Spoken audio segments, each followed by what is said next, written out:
ગરમા ગરમ ઇડલી કે ઢોસા સાથે જો ચટાકેદાર સાંભાર મળી જાય તો મજા પડી જાય. શું તમારો સાંભાર હોટલ જેવો ટેસ્ટી નથી બનતો અને દાળ જેવો લાગે છે?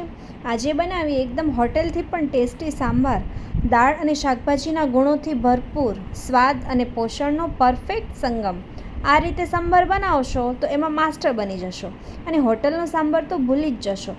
તો આજે આપણે પરફેક્ટ માપ અને ખાસ ટિપ્સ સાથે બનાવીશું સુપર ટેસ્ટી અને હેલ્ધી સાંભાર. ચાલો સ્ટેપ બાય સ્ટેપ જોઈએ. અને હા, સબસ્ક્રાઈબ કરવાનું ભૂલતા નહીં. કમેન્ટમાં જણાવજો કે તમે આ રેસીપી ક્યાંથી જોઈ રહ્યા છો. આ માપ 4 થી 5 વ્યક્તિ માટેનું છે. એક નાની વાટકી તુવેરની દાળ એટલે કે 1/4 કપ જેટલી તુવેરની દાળ લઈએ અને પા વાટકી જેટલી મગની છડી દાળ લઈએ. 2-3 વખત પાણીથી સારી રીતે ધોઈ અને અડધી કલાક પલાળી લઈએ. હવે દાળ ડૂબે એનાથી થોડું વધારે પાણી લઈ, થોડું મીઠું, અડધી ચમચી તેલ અને 2 થી 3 ચપટી હળદર નાખી અને આપણે એને બાફી લઈએ. તેલ એડ કરવાથી દાળ બહુ ઉભરાશે નહીં. 3 થી 4 સીટી થવા દઈએ અને દાળ સરસ બફાઈ ગઈ છે અને બ્લેન્ડરથી ક્રશ કરી લઈએ. શાકભાજીમાં એક રીંગણું, 2 થી 3 સરગવાની સિંગ અને એક નાનો ટુકડો દૂધીનો લીધો છે અને આ રીતે લાંબી ચીરીમાં સમારી લીધા છે. થોડું પાણી એડ કરી અને મીઠું એડ કરી 2 સીટી કરી બાફી લઈએ. વધારે બાફવાથી સરગવાની સિંગ ફાટી જશે.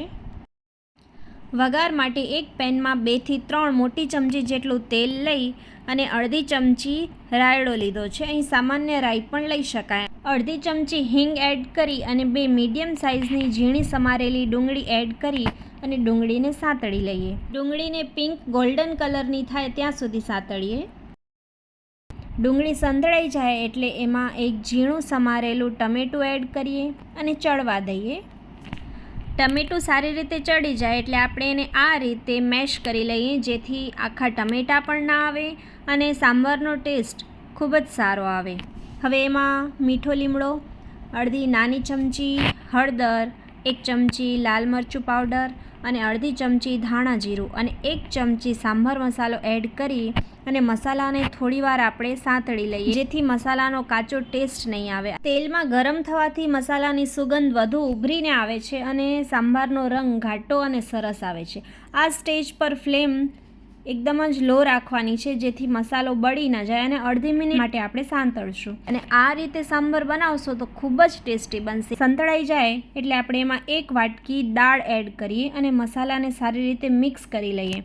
જો બધી દાળ એકસાથે એડ કરશો તો મસાલાના ગઠ્ઠા પડી જશે અને મસાલો દાળ સાથે સારી રીતે મિક્સ નહીં થાય અને તોડવા મુશ્કેલ પડશે.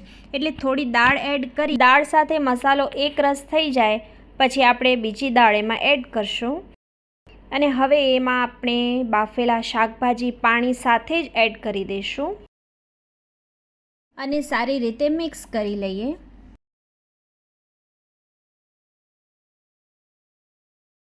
અને સ્વાદ પ્રમાણે મીઠું ઉમેરશું અને 2 ચપટી જેટલી હિંગ આપણે એડ કરીશું.